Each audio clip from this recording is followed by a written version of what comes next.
Usa ka pawn shop sa Iligan City ang gitulis sa upat ka mga suspetsado kinsa pulos nakasuot og helmet. Nakaalerto si James Paulo Yap. Hurot og kalimas sa mga tulisan ang panindang alahas sa usa ka jewelry store sa Kabili Avenue, Barangay Poblasyon sa Iligan City.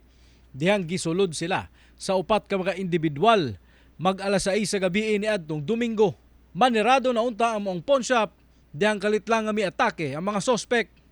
Sumala sa Iligan City Police, nakasuot og helmet ang mga sospek, butang nga naglisod ang mga personahe sa pawn shop sa pag-ilak kanila. Kamulo na sila na daw pa itong mga trabahante sa maong pawn shop.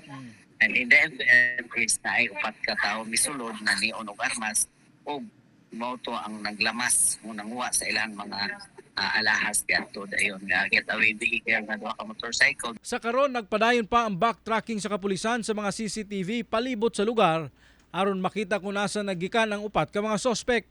Padayon sab ang inventory nga ginahimo karon sa pawn shop aron mahibal-an ang kinatibuk ang kantidad sa mga alahas nga nalimas sa upat ka mga sospek. Nanawagan sab sila sa mga adunay kasayuran sa mga sospek nga makig-alayon sa kapulisan. Investigar na hopefully with as soon as possible is makakuha na to ni ma-solve na to ni fine. Ako si James Paulo Yap, One Mindanao.